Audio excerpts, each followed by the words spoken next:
itu diterjemahkan Tuhan. Kenapa di dalam Matius 20 ayat 8 Hokurios tidak diterjemahkan Tuhan, tetapi Tuhan? Coba saudari lihat di situ, kan ada demonstrasi pronoun, refleksi demonstrasi pronoun. Saya coba klik lagi ya Pak ya. Saya klik yang di Matius 28 ya. Ini ho-nya ini sama nggak sih relatif pronoun? Saya klik ya Pak ya. Saya klik ini Matius 28. Hokurios.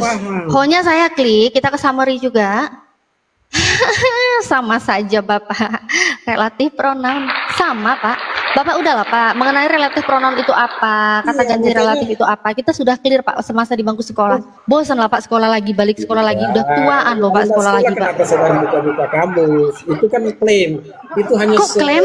Kok klaim? Berarti Bible Hub ini hanya klaim begitu? Saya mau tanya saudari Natalia ini, apa perbedaan demonstrasi pronoun dan refleksi pronoun? Nah, lalu di dalam tensis bahasa Yunani, Bapak pertanggungjawabkan berartikel itu cara memahaminya seperti apa? Pertanggungjawabkan tanpa apa? Tanpa data kata kamu. Iya. Kamu bilang saya ngerocos tanpa data. Di saat Anda klaim, saya minta pertanggungjawaban klaim Anda. Bapak habis berak, jangan lupa cebok langsung kabur. Paham nggak sih Pak? Bapak ini pendeta, ditonton sama, ini berapa? 3.700 mata. Ini berapa dari 3.700 yang memandang? Ini berapa orang jemaat dari gereja Bapak? Masalah bagi saya justru ini menelanjangi bahwa ada orang Kristen yang tidak keyakinan karena tidak paham Alkitab. Saya tidak ada masalah di situ. Oh, di saat saya membaca di sini Hokurios, dibilang saya tidak paham. Iya. Di saat saya bilang di sini saya baca berdasarkan data di Matius 28 ditulis Hokurios sama dengan kabur Bapak Pendeta, kabur saudara-saudara. Ya, kabur ya. Gergetan aku dari tadi dengernya ya. Diskusi sama Gurunda Zuma, aduh level terlalu tinggi Gurunda Zuma buat dia. Diskusi sama Bang Ardi, terlalu tinggi pula ini levelnya Bang Ardi buat dia. Sama Bang Handi tambah dia nggak nyambung lagi, ditanya apa jawab apa. Usikat belum panas ngomong udah kabur dianya. Aduh. Tambah kena Ustadz Sugi ya tambah mencret dia Ustadz. Sama saya aja udah kayak gitu. Apalagi sama Ustadz Sugi. Kabur ya udah diganti sama jemaatnya aja deh. Siapa tahu jemaatnya lebih pintar. Silakan si Manung Kait. Si Manung Kait. Si Manung Kait. Halo Bang. Gakiring. Ya Pak Ji diganti sama jemaat. Ayo Pak De masuk Pak De. Ustadz Sugi silakan Ustadz Sugi. Nggak dapat pendeta ini jemaat jadilah Ustadz Sugi ya. Kelas jemaat nggak apa-apa ya Ustadz ya. Ini kelas jemaat. Jadi jadi. Apa itu? Kenapa pendeta juga kalian buat? Hah? Kenapa pendeta kenapa? Kalian apakan pendeta itu? Saya permalukan, nggak cuma saya sih, dari Gurunda Zuma, terus Bang Ardi, Bang Handi. Kalian baik-baik lah. Saya cuma ini sih, cuma ngajak ngobrol, Bang Fandi bikin room, dia masuk, terus dia permalukan diri. Ya udah kami support aja, kami memfasilitasi gitu. Oke silakan, ini diskusi dengan guru saya ini Ustadz Sugi, silakan Ustadz. Iya, kita kembali ke Kurios tadi ya. Memang kata Kurios itu bisa dipakai untuk Tuhan, juga bisa dipakai untuk manusia. Sama seperti halnya Rob. Rob itu bisa untuk Tuhan, bisa untuk manusia. Tapi kalau untuk Tuhan ya, kata Kurios untuk Tuhan itu kalau yang disebut Kurios itu adalah Tuhan beneran, bukan Tuhan-Tuhanan. Nah sekarang apakah Yesus itu Tuhan, Sang Pencipta? Bukan. Karena Yesus sendiri ngomong di dalam Matius 19 ayat keempat, bukankah kamu telah membaca, Dia yang menciptakan manusia sejak semula, laki-laki dan perempuan. Jadi di sini Yesus berkata, bukan Dia yang menciptakan, bukan Yesus, tapi Dia yang menciptakan manusia sejak semula. Berarti bisa diambil kesimpulan Yesus bukan Tuhan. Nah kata Kurios yang ditempelkan kepada Yesus tidak bisa bermakna Tuhan, tapi bermakna Tuan. Makanya di dalam bahasa Arab Yesus kata Tuhan yang ada di dalam Yohanes 13:13 di dalam bahasa Arab disebut Sayyid. Nah Sayyid ini beda dengan Rob. Sayyid ini tidak pernah digunakan untuk Tuhan dalam bahasa Arab, nggak pernah. Nggak ada orang memanggil Allah dengan Sayyid Allah gitu, Sayyidina Allah, nggak ada. Karena kata Sayyid hanya untuk manusia saja. Sayyidina Ali, Sayyidina Abu Bakar, Sayyidina Utsman, Sayyidina Muhammad. Nah itu semuanya konteksnya manusia. Orang Arab saja tidak lancang menyebut Yesus itu Rob ya. Tapi dia menyebutnya adalah Sayyid. Begitu. Makasih. Silakan mau ditanggapi. Oh berarti bagi umat Muslim levelnya Yesus itu sama dengan Sayyid lah kira-kira gitulah ya. Bukan umat Muslim saja Pak. Bahkan murid-murid Yesus sendiri nggak pernah meyakini Yesus itu Tuhan. Oh gitu. Saya kasih ayatnya mau. Di mana? Bilanglah, bilang. Misalnya di dalam Lukas 24 ayat 37. Para murid itu menyangka Yesus hantu, bukan Tuhan, Pak. Hantu, bukan Tuhan, Pak. Ya, tapi kalau menurut Paulus di dalam Roma ya. Jadi, 9 ayat 14, bentar, Pak. Ya. Bentar. Tapi kalau menurut Paulus di dalam Roma 9 ayat 14, dengan Yesus itu mati dan bangkit untuk jadi Tuhan. Tapi menurut para murid, Yesus mati bangkit jadi hantu. Nah, terjadi kontradiksi kan?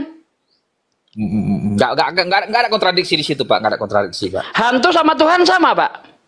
Ya. Kok Bapak itu pertanyaannya, Bapak masa begitu pertanyaannya ya? Loh, karena para murid menyangka Yesus itu hantu bukan Tuhan. Nah, Bapak lihatlah deskripsi ayatnya seperti apa, jangan comot-comot gitu aja. Itu bercerita tentang kebangkitan Yesus. Nggak usah ngajarin saya soal Bible, nama saya Bible berjalan, nggak usah diajari. Itu konteksnya ketika Yesus itu bangkit, para murid itu terkejut dan takut menyangka Yesus itu hantu, bukan Tuhan. Nah, masalahnya di mana di situ? Nah, kalau para murid itu mengakui Yesus Tuhan, tidak mungkin para murid menganggap Yesus hantu. Karena Tuhan tidak mungkin adalah hantu. Salah itu Bapak. Itu salahnya gimana? Salahnya? Jadi bahkan mereka pun pada saat Maria Magdalena bertemu Yesus, bahkan Maria Magdalena pun hampir tidak mengenal Yesus. Dia tidak mengenali begitu. Padahal dia biasa Maria Magdalena bersama Yesus pada saat pelayanannya. Begitu. Jadi bukanlah mereka beranggapan bahwa Yesus itu hantu. Bukan begitu. Lah tulisannya begitu kok gimana sih?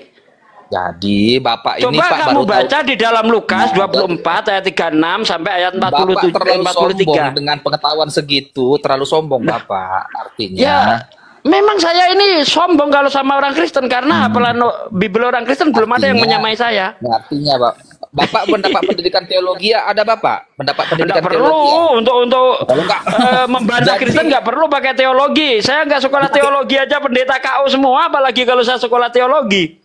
Mereka bukan KO Pak, mereka jijik Pak berdebat sama Bapak. Kayak pendetamu tadi itu. Kanonisasi di abad pertama. Ini pernah sekolah minggu enggak?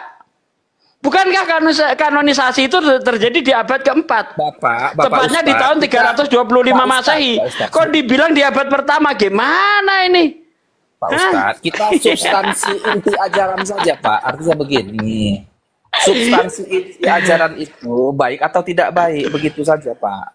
Jadi kalau Bapak merasa, contohnya nih, Bapak merasa saya nggak perlu jadi sarjana teologi ya, langsung saya baca-baca saja saya sudah paham, itu kan sombong namanya Pak. Perlu pendidikan. Nyatanya Pak, apa yang saya baca, apa yang saya peroleh dari otodidak bisa menjungkir balikan para pendeta. Nah sekarang gini aja deh, kamu open camp debat dengan saya tanpa buka Bible, nggak usah banyak omong. Kalian yang sudah sekolah teologi debat sama saya open camp tanpa buka Bible, sanggup? Nggak usah banyak omong. Ayo. Tapi open camp tanpa buka Bible, ayo open camp. Bapak tanpa buka Bible. Pak. Jangan, bukan begini Pak. Kadang orang gini Pak. Ada. Kayak gini. Nggak ngaco kemana-mana. Udahlah, ayo open camp lah. Kayak mana Bapak? Iya. Ayo open camp. Debat tanpa buka Bible, ayo. Nggak terbuka kameranya. Diterima dulu, disimpan itu, buka kamera. Udah open camp. Biar enak kita, tanpa buka Bible ya. Udah saya undang itu buka kamera. Disimpan dulu, simpan. Ayolah. Nggak bisa. Bisa. Diterima terus disimpan. Mana ini? Mana? Coba lihat dulu ini. Mana opsinya? Ini saya pun kok. Dari mana diambil? Nih aku undang lagi nih.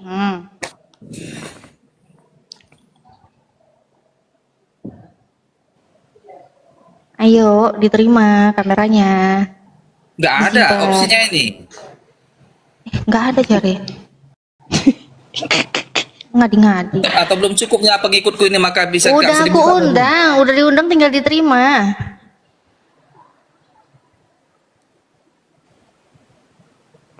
Muncul loh itu. Ada-ada aja. Diterima, undangan Tapi kameranya ini tantangan diterima. berat loh, Pak. Bapak ini berani ya? Open cam nggak ini. Berani ya, Pak? Makanya heran. Nanti malu loh, Pak. Pendeta aja ketakutan sama Ustadz Sugi, kok ini jemaat nggak ada apa-apanya berani. Yang Bapak hadapi ini Bible berjalan, Pak. Loh, kalau Bapak nggak malu nih nanti jemaat nanti lihat atau teman-teman Bapak itu. Wah, gimana caranya ini? Kok nggak bisa ini? Aku saranin aja sih, Pak, gitu. Coba lagi, nyalakan lagi dulu. Ini aku nyalain ya, aku undang. Nah, silakan. Jangan lagi bilang nggak bisa. Nggak ada muncul opsinya ini. Mentalmu yang nggak bisa berarti bukan HP-nya. Coba hidupkan dulu. Udah. Nggak ada. Oh, sebentar. Ada. Coba. Nah, bisa kan? Halo. Oke. Halo. Iya. Kayak mana ceritanya? Pak Ustaz. Kayak mana Pak Ustaz? Oke, Bang. Jadi kita kembali lagi ke tema, nggak usah nyerang pribadi. Kita kembali lagi ke tema. Bagus. Iya, Terkait dengan pernyataan tadi bahwa para murid itu tidak pernah menganggap Yesus itu Tuhan. Fakta yang saya tunjukkan adalah Lukas 24 ayat 36, 37, 38 sampai ayat ke-41. Nah, di situ Yesus itu menemui para murid dan berkata, "Shalom, semoga kamu sejahtera." Para murid takut dan ngeri, menyangka Yesus itu hantu. Ya, lalu Yesus konteksnya berkata, gimana itu ayat itu yang Bapak tahu? itu tentang kebangkitan Yesus. Ya, nah di sini Pak Ustadz, Yesus bangkit ya, itu catatan pertama ya, Yesus bangkit dari kematiannya ya. Di dalam kitab itu memang tertulis seperti itu, Pak. Makanya nanti kita korek. Ini bukan membahas masalah kebangkitan ketuhanan. Nanti kalau mau bahas kebangkitan gampang, apakah berdasarkan ayat itu? Kematiannya, oke lah tuh. Kalau mau dikupas tentang kebangkitan berdasar ayat itu, justru Yesus nggak bangkit, benar. Nanti saya tunjukkan ayat-ayatnya. Kalau Anda mau membahas soal itu. Boleh, silakan Pak, silakan. Jadi berdasarkan ayat itu, para murid menyangka Yesus itu hantu. Kenapa para murid menyangka Yesus itu hantu? Ya, tidak yakin betul bahwa itu adalah Yesus yang sudah bangkit, karena para murid itu tidak pernah jadi saksi waktu Yesus itu disalib. Anda baca di dalam Markus 14 ayat 50. Para murid kabur saat Yesus ditangkap. Sehingga para murid itu hanya mendengar desas-desus. Kalau Yesus itu telah disalib, mati dan bangkit. Nah, kenapa para murid menyangka Yesus hantu? Karena Yesus menerangkan di dalam Lukas 20 ayat 36, 35, 36, 37. Cerita tentang satu orang mempunyai 7 suami. Di situ orang-orang Farisi bertanya kepada Yesus. Ya, ini singkatnya saja. Karena 7 suami itu bersaudara. Yang pertama menikahi wanita itu tidak punya anak lalu mati, digantikan kedua, ketiga, keempat sampai ke-7. Pertanyaannya di situ, di hari kebangkitan nanti siapa yang akan menjadi suaminya? Kata Yesus, kamu bodoh. Orang dibangkitkan hanya sekali.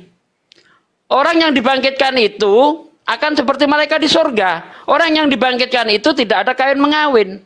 Orang yang dibangkitkan itu tidak mati lagi. Itu yang dikatakan Yesus. Kerajaan surga nggak ada kawin mengawin, itu intinya Pak. Kalau dalam itu nggak bicara kerajaan surga, Pak. Itu bicara kebangkitan. Nggak usah ngajarin saya. Baca kalau nggak percaya. Di hari kebangkitan tidak ada kawin mengawin. Bukan bicara surga itu.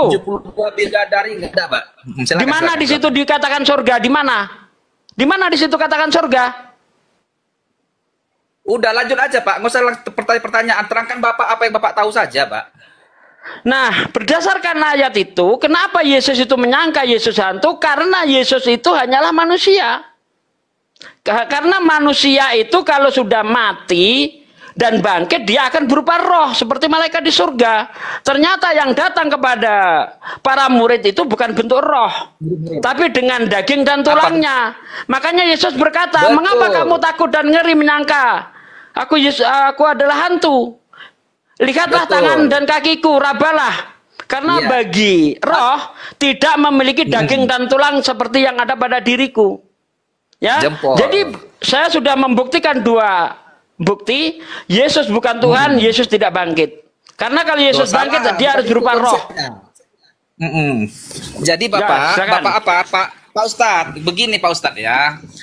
Yang Bapak bilang tadi ada benar ya, bahwa berarti Yesus pada saat kebangkitannya dia bukan roh, benar. Dia punya tubuh, benar, Pak. Jadi tubuh Yesus setelah kebangkitannya namanya tubuh kemuliaan, bukan tubuh seperti ini. Tunjuk Pak. ayat di mana ada tubuh kemuliaan. Oh, Bapak. Tunjuk ayat di Enggak mana ada tubuh kemuliaan. Pak. Itu Pak. Dengar. Saya nggak dengar mau dulu, asumsi, Bapak. Bang. Setiap Tunggu, saya Bapak. bicara, saya kasih ayat. Nanti kalau saya kalau Pak Anda Ustadz, minta, makanya aku bilang Pak Ustadz, makanya Bapak kan ngomong kan yang Bapak katakan tadi saya nggak sangkal, Pak. Maka pernyataan iya, jangan dulu, Pak. Anda kan mengatakan bahwa itu tubuh kemuliaan. Di mana orang dibangkitkan itu tubuh kemuliaan? Di mana ayatnya? Saya kurang kayak sepertinya ada entah Aduh, gini melawan saya. Dengar Asumsi. dulu, Bapak Ustadz, dengar Pak Ustadz. Jadi mau asumsi. Pak Ustadz, jangan hanya karena Bapak menghafal ayat. Kalau Bapak Anda merasa membuat Tuhan. argumen, Pak Ustadz. harus ada dasarnya. Anda mengatakan Nah, ada tubuh kemuliaan. Di Dengar, mana? Ustadz.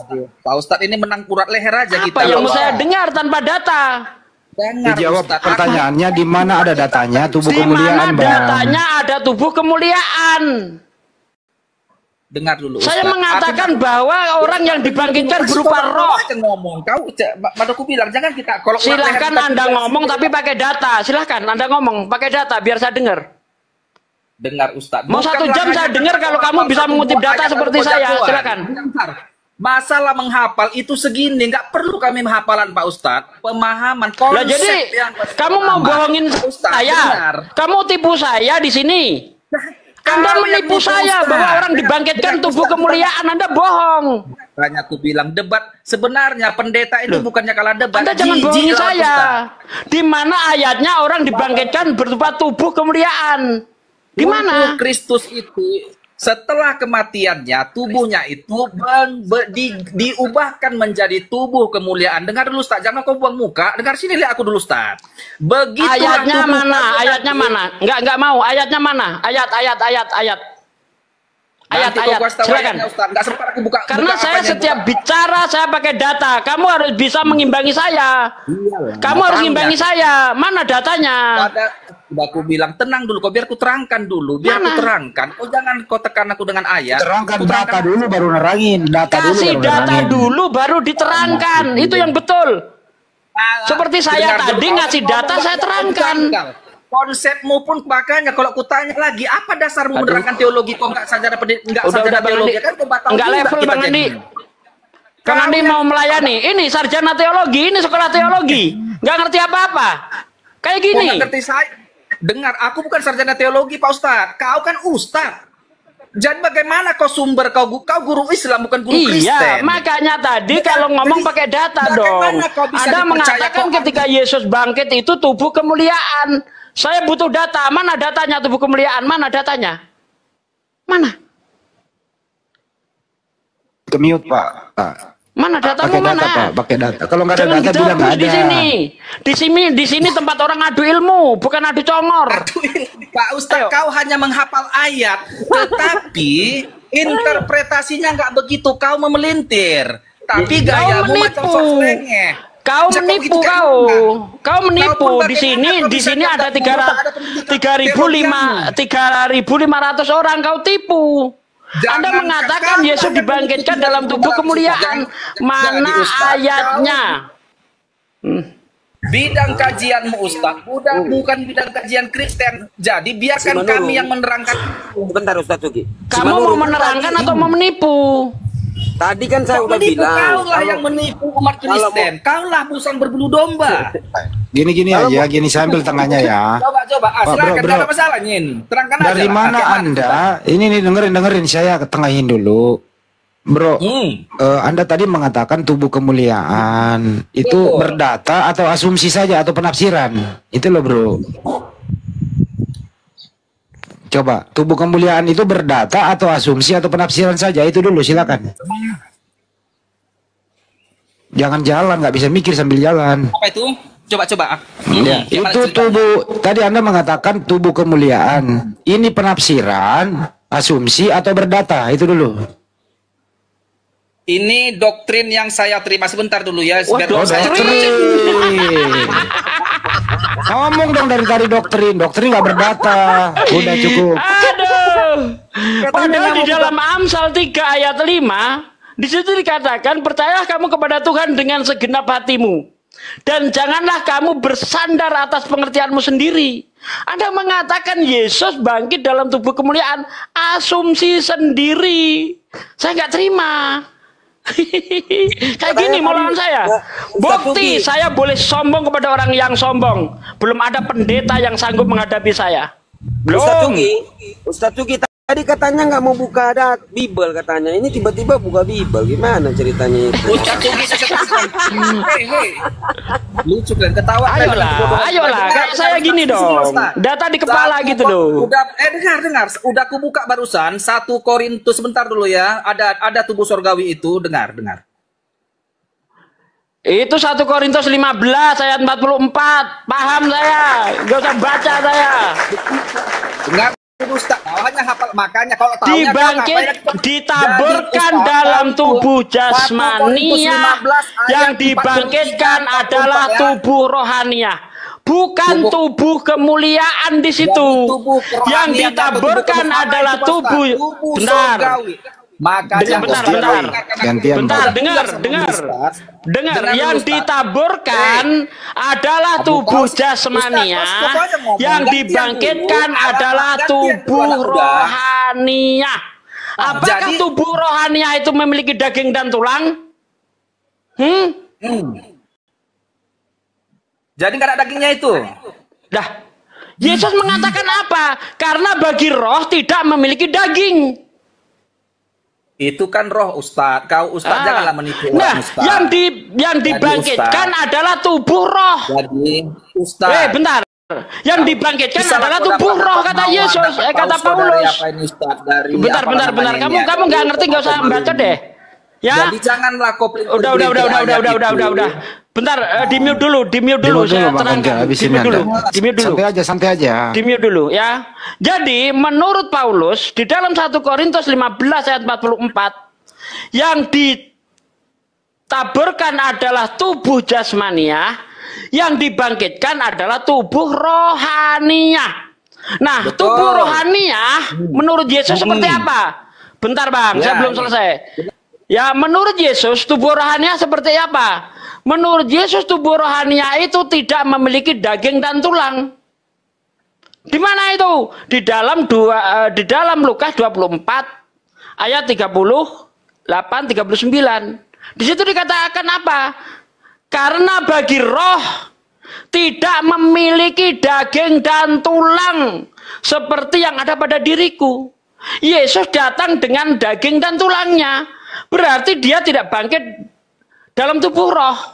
Apalagi tubuh kemuliaan. Salah kau Ustaz. Aduh, salah. Salah pula kau bilang. Salahnya di mana? Yesus ngomong yang dibangkitkan tubuh apa? Yang Paulus ngomong, Yesus ngomong, yang dibangkitkan adalah tubuh roh.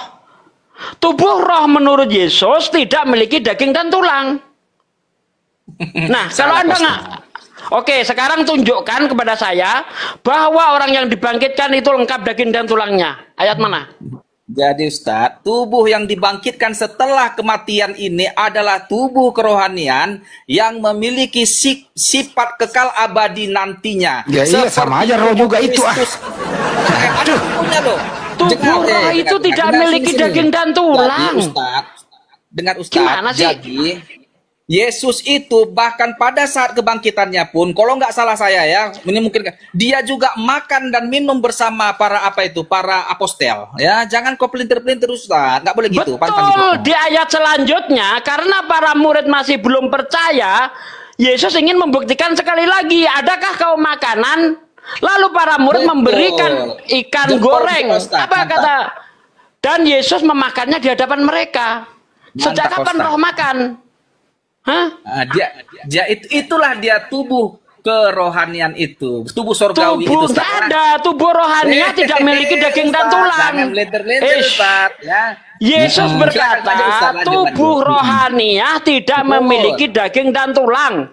Sekarang tunjukkan kepada saya bahwa tubuh rohaninya memiliki daging dan tulang. Ayat mana? Ayat mana? Hah? Ayat mana yang kamu bawa? Jangan asumsi. Saya bawa data pernyataan Yesus sendiri, tidak kau percaya. Yesus ngomong, tubuh roh tidak memiliki daging dan tulang. Jelas toh?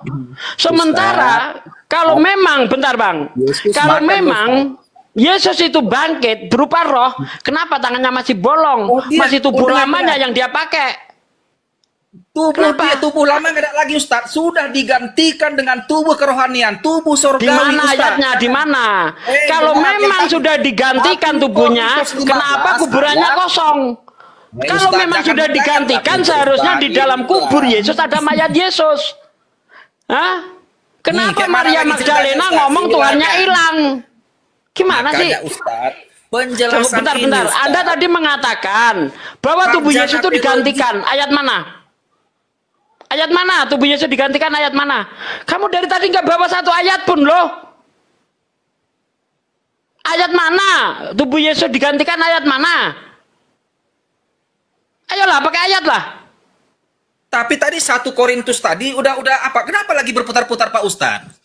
Di 1 Korintus itu yang bangkit roh. Menurut Yesus, roh tidak memiliki daging dan tulang. Tapi si Thomas memasukkan jarinya ke tangan itu. Justru ketika Yesus datang tangannya masih bolong, ini menunjukkan tubuh lamanya, bukan tubuh barunya. Tubuh baru namanya tubuh kerohanian. Gimana tubuh baru cacat? Jadi tubuh baru masih cacat gitu? Gimana sih? Yang ditombak itu tubuh lama atau tubuh baru? Saya tanya. Yang ditombak itu tubuh lama atau tubuh baru? Saya tanya. Saya tanya, yang ditombak itu tubuh lama atau tubuh baru? Ya dijawab Bang. Yang ditombak tubuh lama, tubuh baru Bang. Yang ditombak itu adalah tubuhnya lama yang sebelum dia mati ya, sebelum dia mati. Oke, ketika dia bangkit, masih ada bekas tombak atau bekas paku tidak? Masih ada bekas pakuannya. Berarti itu bukan tubuh baru. Gimana sih? Oke, satu lagi. Kalau memang tubuh Yesus diganti, mana tubuh Yesus yang lama? Sudah diubahkan. Pertanyaan gini loh Bang, kalau itu tubuh baru, pertanyaannya Pak Desugi, dengerin dulu. Kalau itu tubuh baru, pertanyaannya Pak Desugi, tubuh lamanya Yesus di mana sekarang? Mana? Sudah diganti ke tubuh kerohanian, tubuh sorgawi. Iya, kan diganti itu tubuhnya lama kemana? Ya untuk apa lagi tubuh lama sudah tidak nampak lagi. Karena ketika Yesus yang katanya bangkit, tubuhnya hilang. Tidak ada di kuburan. Baca Matius 28 ayat 1, Lukas 24 ayat 1. Markus 16 ayat 1, Yohanes 20 ayat 1, baca. Tubuh Yesus hilang. Nah sekarang saya tanya, tubuh lamanya kemana kalau memang diganti? Dijawab dulu tuh Bang, dijawab dulu pertanyaannya. Bang, saya moderatorin. Bang, saya moderatorin. Itu tubuh lamanya Yesus. Itu tubuh lamanya Yesus itu ada di mana sekarang? Kalau malas, gini loh Bang, tubuh lama Yesus masih ada nggak tubuh lamanya Yesus? sudah diubahkan menjadi tubuh Oke, kerohanian. baik, kita lanjut. Begitulah tubuh kami nanti. Oke, cukup. Ketika dibangkitkan Ya, udah cukup. dari antara orang. Yang bangkit itu, benar Bang. Yang bangkit itu masih anaknya Maria atau bukan lagi anak Maria, Bang? Pertanyaanmu Bukan salah. ini, Bang. Jangan itu pertanyaan. Yang bangkit itu, yang substansif dulu yang bangkit pertanyaannya. itu, Jangan dengerin pertanyaannya dulu. bodoh-bodoh itu. Makanya kadang menjawab kalian ini malas. Yang dikubur anak Maria, yang bangkit masih anak Maria Iyalah, nggak? karena kamu nggak bisa nipu, makanya malas. Gini, Anda kata tadi Ustaz, mengatakan bahwa tubuh Yesus itu diubah. Jadi tubuh baru. Pertanyaan tubuh saya nggak kau awal, jawab. benar, Ustaz. Dia terangkan Di dulu, mana Pak Ustaz, tubuh ya. lamanya? Kalau memang tubuh Yesus itu dirubah, tubuh Yesus itu diganti. Tubuh lamanya mana? Karena Jadi, menurut Markus 28 ayat 1, Ustaz. Lukas 24 ayat 1, Markus 16 ayat 1, Matius 28 ayat 1, tubuh Yesus hilang di dalam kubur. Hah? Sekarang saya tanya, kalau memang itu baru, tubuh lamanya mana? Kenapa para murid tidak menemukan? Gimana sih? Ibrani nomor 13:8 itu Yesus Kristus tetap sama baik kemarin maupun hari ini dan sampai selama-lamanya. Jadi Yesus nggak pernah berubah, bro. Lu kenapa Jadi, lu rubah-rubah anak orang? Andi, aku nggak berani, sekalipun aku tahu ayat-ayat Islam, aku nggak berani menerangkan itu karena nggak bidangku, nggak ahliku. Kecuali aku mendapatkan Nah, pendidikan. kalau saya agama ahlinya Islam, aku Bible, baru makanya cocok saya menerangkan berani. itu. Saya Nggak ahlinya bisa. Bible, makanya Nggak saya ahlinya berani. aku di situ. Nah, itu Salah bedanya antara Jadi kamu dan ketika saya. Pak Ustaz Saya menerangkan, ahlinya Bible, dia makanya hanya saya mengambil berani. doanya saja, keinginannya saja, ya silakan saja, kan nggak masalahnya itu. Menurut pendapat Ustadz begitu. Bro. Bos. Yesus ada bagaimana itu, nih? dengerin dulu bro, izin ya. Yesus itu berubah nggak? Yesus itu berubah atau tidak? Tubuhnya diganti, tubuh lama menjadi tubuh kerohanian. Itulah Berubah dia. nggak itu mas? Itu berubah nggak itu? Berubah nggak itu? Berubah. Jadi pada saat digantikan itu bahkan Maria Magdalena pun hampir tidak mengenalinya. Siapa dia kata Kayak ikuti aja. Siapa yang menggantikan tubuhnya Yesus? Siapa yang menggantikan tubuhnya Yesus orang bisa Iya. jadi Tuhan? Kan diganti Kalau tadi. sudah diganti, maksud tangannya sudah bolong. Jangan kau jebak aku dengan pertanyaan Hendy. Gimana sih? Lu sendiri yang ngomong, kita aja nggak bisa jawab. Hendy. Jadi Siapa? Kan Anda bilang tadi tubuhnya diganti. Bro, dengerin dulu.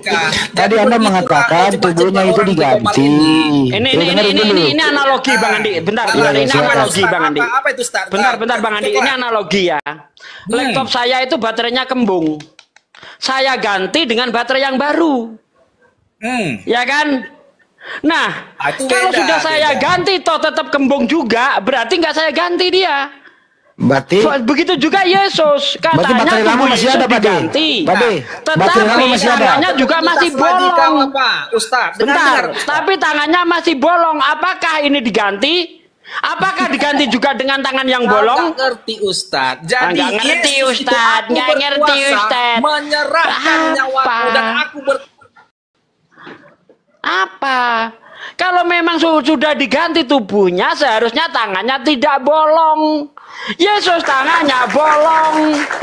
Gimana Kenapa sih? jadi Ustaz yang mengharuskan harusnya tangan tidak bolong, kok jadi Ustaz yang menentukan? Lah, karena Anda mengatakan tubuhnya diganti. Kalau diganti Maka seharusnya tubuh lama sudah kerohanian, tidak tubuh ada, kemuliaan. yang ada tubuh baru. Lah kok ciri-cirinya sama, apa bisa dibilang itu baru? Kalau ciri-cirinya masih sama.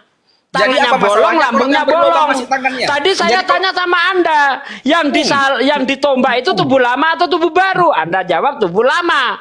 Ternyata yang menemui Thomas di dalam Yohanes 20 ayat 28, tangannya masih bolong, lambungnya juga bolong. Apa ini namanya sundel bolong? Nah kan jadi itu bahasamu kan Ustaz, dan tipe Ustaz ini ngejek ini, nggak boleh gitu Ustaz. Lah, Anda mengatakan sudah dirubah tapi faktanya nggak berubah, gimana sih? Apanya yang berubah dari Yesus, apanya? Pak Ustaz Apanya harus yang bisa berubah? jadi teladan, Apa bedanya tubuh baru dengan tubuh lama? Coba. Kalau sama-sama bolong. Tubuh baru yang Yesus itu, tubuh lamanya itu sudah diubahkan menjadi tubuh kerohanian. Kan sudah disebutkan di 1 Yohanes 5. Begitu. Jadi Ustadz ini janganlah Ustadz menyesatkan orang. Kau dari tadi cuma gabrul. Anda katakan tadi bahwa tubuh roh itu memiliki daging dan tulang. Saya minta ayatnya mana? Nggak bisa jawab. Sementara jelas-jelas Yesus mengatakan bahwa tubuh roh tidak memiliki daging dan tulang. Berarti Yesus bohong. Kenapa kok bohong? Yesus mengatakan roh itu tidak memiliki daging dan tulang. Salah kau Ustaz. Duh, salah lagi. Yang benar yang mana? Jadi Yesus pada saat kebangkitannya, dia bersama murid-murid itu, bahkan dia makan, dia berjalan. Nggak perlu diterangkan pun, dia punya tulang di situ dan tubuh, tapi tubuhnya tubuh kerohanian. Coba kau baca BB ayatnya deh. Kau baca dulu ayatnya. Coba kau baca ayatnya. Baca. Benar. Tadi tantangan saya kan. Tadi tantangan saya. Ya, kita tanpa buka Bible, tapi harus bisa menunjukkan ayat-ayat Bible. Coba kau baca dulu ayatnya. Jangan tutup kamera. Hei. Buka kamera. Buka kamera. Coba kau baca dulu ayatnya. Aduh. Kau baca dulu. Apa kata Yesus di dalam Lukas 24 ayat 36? Coba kau baca tanpa buka Bible. Tantangan saya tadi begitu loh. Coba. Kami bukan main hafal. Udah turunin Bang. Enggak level Bang. Bang Andi mau melayani, saya udah ini bukan level saya. Sini. Bukan level saya udah. Bukan level. Maaf ya. Anda bukan level saya. Di bawah saya Anda. Ya. Tadi Anda mengatakan ada yang berubah. Apanya yang berubah Yesus sebelum dan sesudah bangkit? Apanya yang berubah, Bro? Silakan. Oke. Jadi yang pertama, aku sebelum ku jawab itu ya, menanggapi Pak Ustadz tadi kan, tanpa lihat Bible yang kau hafal, kami nggak tipe kami hafal-hafalan. Yang penting sikapnya sama kami, perbuatan dari buahnya nampaklah dia siapa. Karena nggak hafal makanya tipu-tipu terus dari tadi Anda. Ustadz, kalau kau pinter menghafal, itu nggak jagoan sama kami. Iya, karena kau nggak paham Bible, makanya dari tadi kau nipu. Kau katakan ada tubuh kemuliaan. Kau katakan ada tubuh apa, roh itu punya tubuh. Ke saya minta ayatnya, kau nggak bisa ngasih. Kau cuma tipu-tipu dari tadi. Nggak hafal, makanya nipu. Kalau saya hafal, saya nggak nipu. Yesus berkata bahwa bagi roh tidak memiliki daging dan tulang. Itu yang dikatakan Yesus. Sementara Anda mengatakan bahwa tubuh roh punya daging dan tulang. Mana ayatnya? Nipu kan? Dari tadi tipu-tipu aja kau. Hanya Pak Ustadz hafal ayat, lalu Pak Ustadz jadi jagoan. Itu sama Anda jagoan itu. Kami perbuatan baik lah yang menunjukkannya. Artinya, dari buah-buah perbuatanmu, itulah akan diketahui siapa. Sama netizen, dia nipu enggak? Netizen coba dijawab. Coba Hendy, apa dia nipu enggak? Netizen coba dijawab. Netizen silakan. Mulai diketik tipu-tipu enggak gitu coba. Klik. Tipu. Gini Bu, dengar ya. Apanya yang berubah? Yesus sebelum dan sesudah bangkit. Apanya yang berubah, Bro? Silakan. Ke-mute Bro, ke-mute. Dibuka dulu mute-nya. Gak kedengeran, ke-mute itu. Nipu asumsi itu. Karena kau ngomong nggak pakai data, cuma modal baca doang. Siapa ini? Jadi dengar. Kalau kalian ngomong, aku percaya. Tapi kalau aku ngomong, kalian nggak percaya. Kalian langsung sambar-sambar. Ya udah kalau gitu tanya. Silakan jawab. Apanya yang berubah? Yesus sebelum dan sesudah bangkit. Apanya yang berubah? Tubuhnya, tubuh lama, kan berapa kali aku jawab, menjadi tubuh kerohanian, tubuh sorgawi, tubuh suci, tubuh yang pantas. Oke. Sekarang yang kedua, apa perbedaan? Dengerin dulu pertanyaannya Bang. Perbedaan yang paling signifikan tubuh Yesus sebelum dan sesudah bangkit. Bedanya apa? Tubuh kemuliaan dan tubuh lamanya. Oh, pasti beda. Ya, bedanya apa, Bro?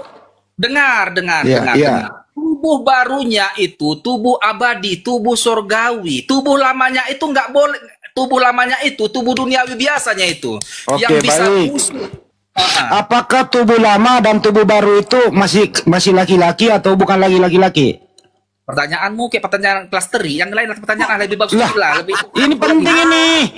Dengar, oke, biar aku jawab ya, nggak apa-apa. Iya, Aku jawab iya. pertanyaanmu itu, walaupun pertanyaan apa, kayu-kayu. Dengar, Iya. tubuhnya Yesus itulah menjadi kerangka acuan tubuh kami nanti dibangkitkan. Saya nggak nanya itu. Dengan tubuh kerohanian, Saya nggak nanya itu, bro. Orang dapat kembali ke bersama Allah. Saya nggak nanya itu. Pertanyaan saya adalah, ya, yang disalib itu kan tubuh laki-laki. Apakah yang bangkit itu laki-laki juga? Silakan.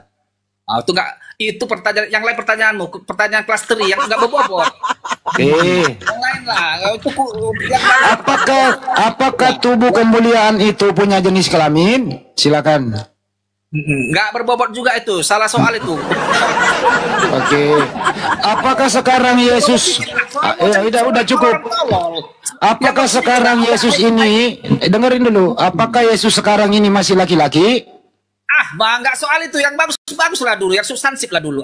Oke. Oke, gininya nggak masuk akal gini apa nih? Komal orang apa nih? Komal orang kurang apa? Kurang ilmu. Oke. Apakah yang bangkit itu masih anaknya Maria? Pergi kan? Pertanyaan begitu aja sulit dijawab. Pertanyaan yang disalahin, dasar.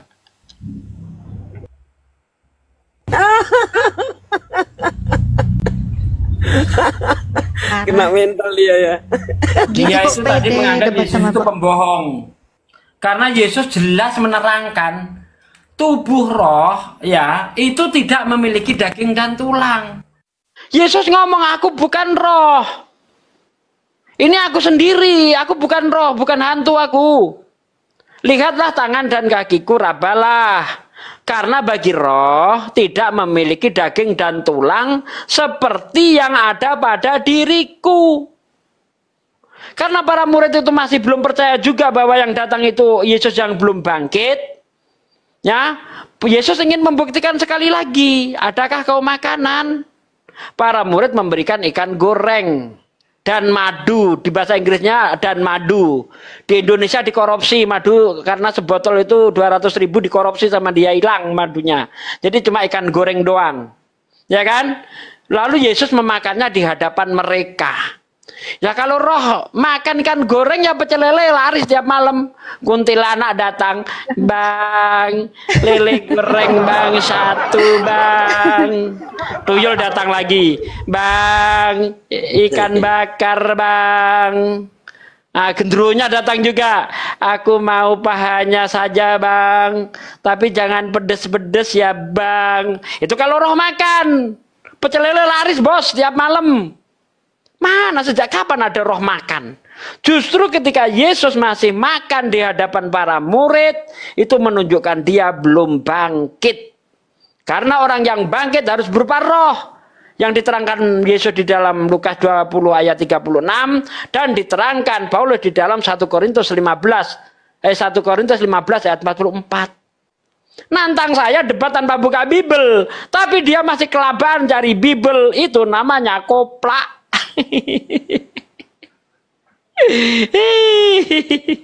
Lanjut Bang Edi.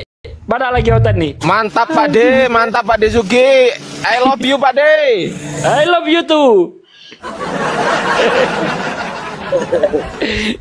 Aku mau makan, lanjut. Sesama cowok nggak boleh pacaran, nggak boleh. Coba host yang mau naik, mungkin ada yang Kristen, apa yang pendeta atau yang jemaat ya, naikin aja. Mantap teman-teman Muslim, I love you semuanya, teman-teman yang di bawah, I love you. Love you too.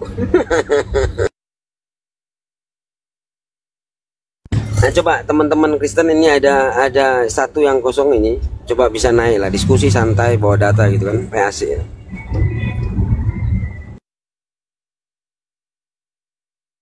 Ya, mana nih teman-teman Kristen yang mau naik nih ya?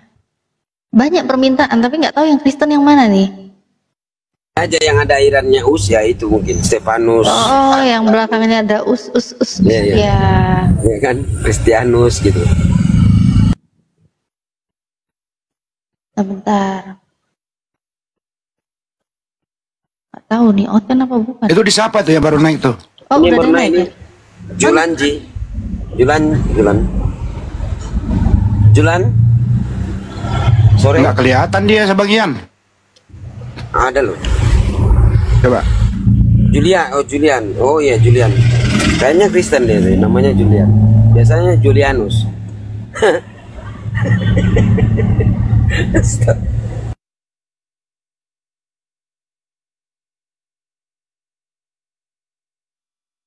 Nah, ada lagi yang naik nih. Ada Ukti. Kok nggak kelihatan ya? Udah lompat, udah turun. Oh, bentar. Coba. Loh, mana tadi? Coba aku naikin nih.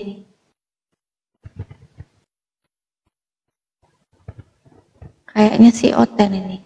Kok nggak muncul ya? Kok nggak muncul? Via muncul nggak di situ? Via Tausaka muncul nggak? Muncul nggak? Nggak muncul ya? Ada yang muncul, ada yang enggak. Iya, nggak kelihatan ya.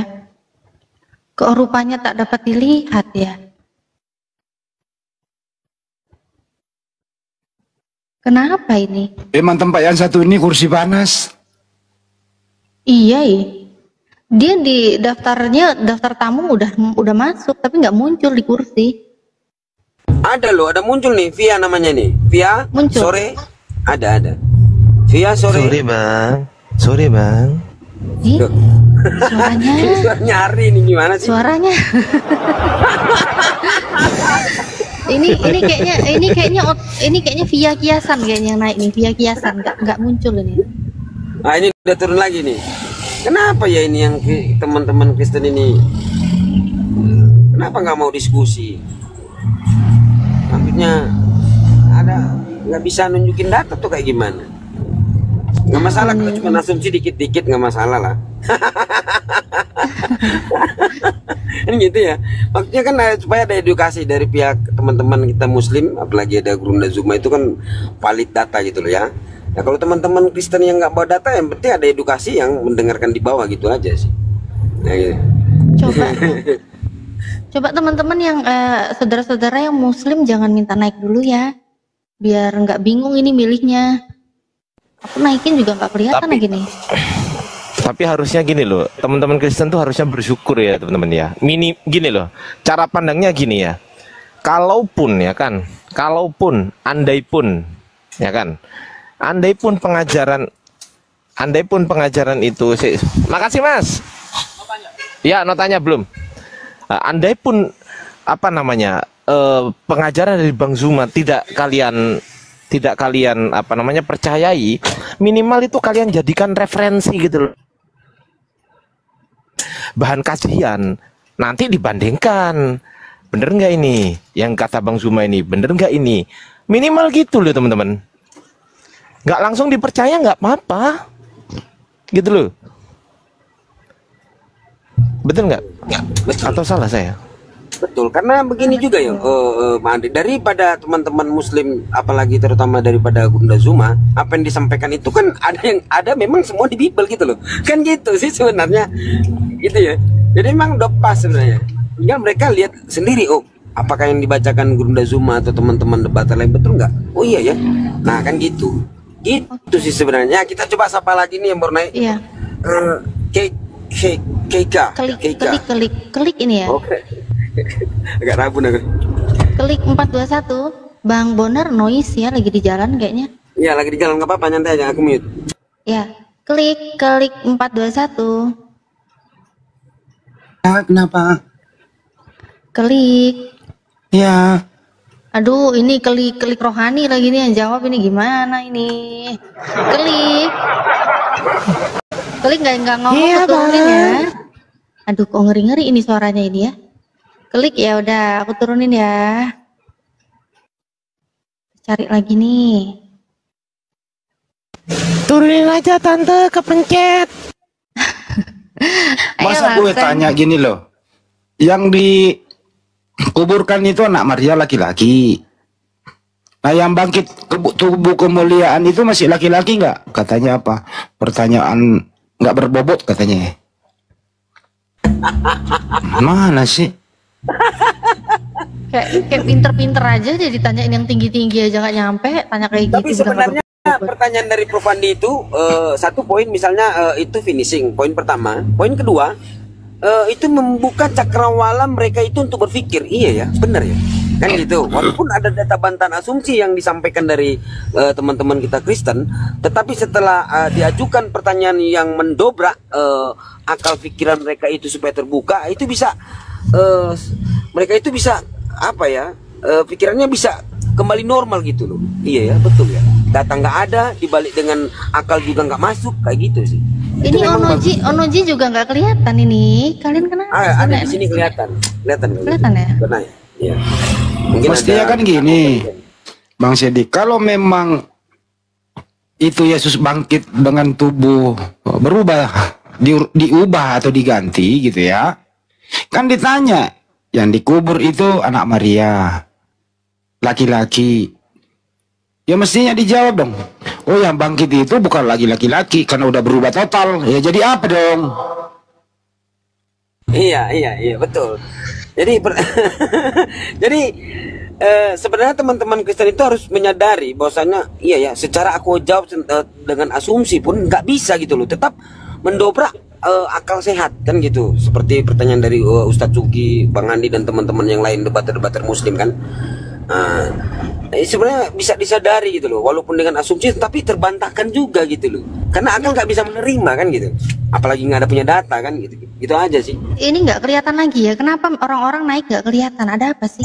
Ada kelihatan nih, namanya cantik, cuman mungkin Mbak Natali ini open cam kali, jadi agak gitu ya, nggak ngaruh lah. Mau kenapa dia ngotot mengatakan itu sudah digantikan tubuhnya? Kenapa? Nah itu yang saya katakan tadi, itu dari asumsi gitu loh. Iya, doktrin kan udah ngomong doktrin tadi. Doktrin itu kan pendapat itu kan bisa itu dikatakan asumsi juga kan, walaupun nggak ada data kan gitu ya.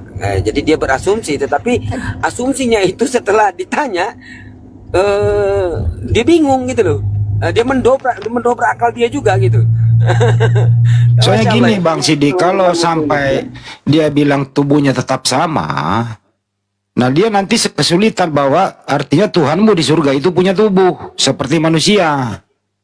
Nah nggak boleh Tuhan kayak gitu. Kalau ada Tuhan sama dengan badannya seperti kita, itu Tuhan meragukan. Nah, makanya di doktrin tubuh yang asli Yesus dipakai aktivitas di bumi itu sudah digantikan menjadi tubuh kemuliaan. Artinya bisa tembus tembok, kayak hologram gitu loh. Gitu loh. Itu yang dia hindari itu Bang. Dihindari pertanyaan selanjutnya, jadi di surga Tuhanmu itu anaknya Maria dong. Nah dihindari itu. Iya benar.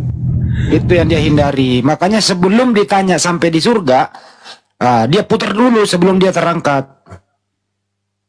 Ya dia rubahkan dulu di bumi bahwa anaknya Maria ini sudah diganti tubuhnya dengan tubuh kemuliaan.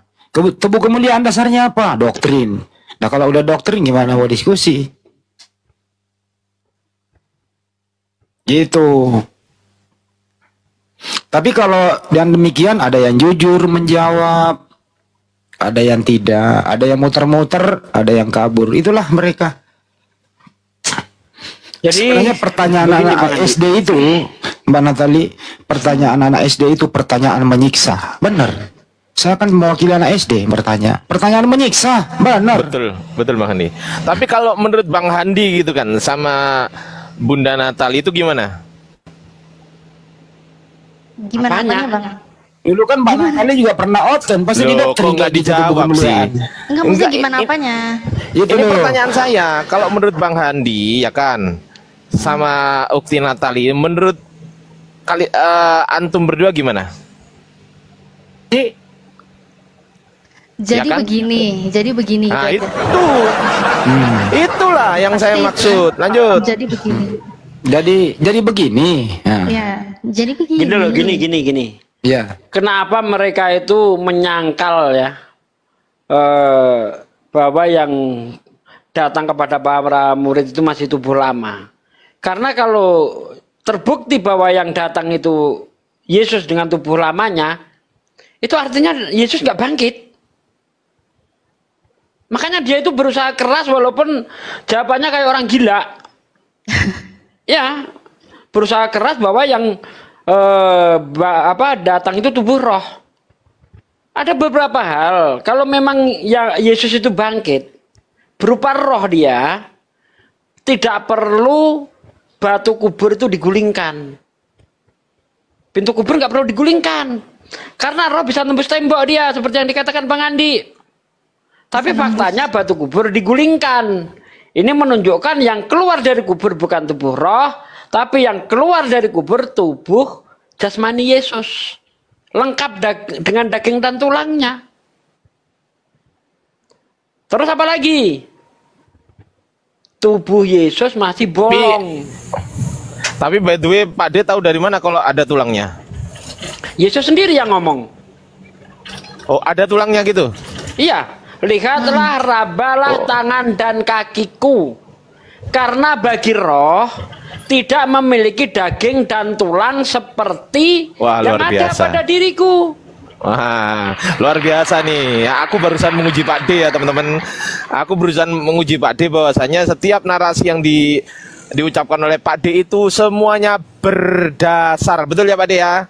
Betul. Betul. Yes, that's right. Ngaku dong, malu dong aku bibir berjalan tapi nggak ngerti gimana sih.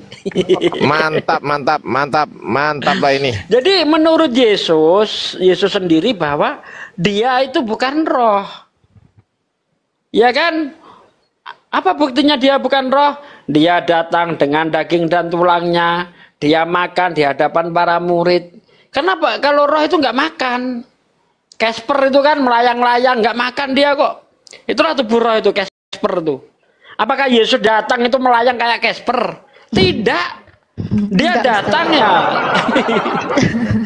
Dia datangnya seperti itu. Malah disuruh diraba-raba sama muridnya, rabalah tangan dan kakiku, lihatlah, rabalah. Karena bagi roh tidak memiliki daging dan tulang. Ini jelas sekali loh pernyataan Yesus itu. Loh, Yesus masih makan, masih punya jari, tangannya masih bolong, dibilang tubuh baru. Giliran ditanya mana tubuh lamanya kalau memang diganti. Kan gitu. Oh, tubuh lamanya nggak ada. Berarti kesimpulannya gini Pak De. Berarti kalau memang murid-murid Yesus pada saat bertemu dengan Yesus setelah kebangkitan itu, kemudian pertama kali yang diucapkan Thomas apa? Hantu kan? Para murid ya. Thomas nggak kan? ada di situ, Thomas nggak ada di situ. Ya, yang menjumpai itu. Yang dikatakan yang mengatakan hantu itu siapa tuh? Murid. Nah, murid-muridnya. Nah, berarti kesimpulannya murid-muridnya Yesus itu nggak tahu bahwasanya Yesus itu akan menubuatkan dia adalah Tuhan. Enggak, berarti lawang disebutnya bukan Tuhan, hantu kok. Nah, gimana itu dia? Ya itu tadi awal dari pernyataan saya kan, para murid tidak pernah menganggap Yesus Tuhan. Karena tidak mungkin kalau para murid percaya Yesus itu Tuhan ketika bangkit jadi hantu. Itu nggak mungkin. Karena yang bangkit jadi hantu itu manusia biasa. Di mana itu? Lukas 20 ayat 36, 37, 38, coba dibaca di situ. Orang yang dibangkitkan itu akan seperti roh, akan seperti malaikat di surga, akan seperti pneuma, hantu. Nah, seperti itu yang diterangkan Yesus. Wajar para murid menganggap Yesus itu hantu, karena itu yang diajarkan Yesus. Itu juga yang diajarkan Paulus. Orang yang dibangkitkan itu seperti roh, bukan seperti bukan ada daging dan tulangnya, gitu loh.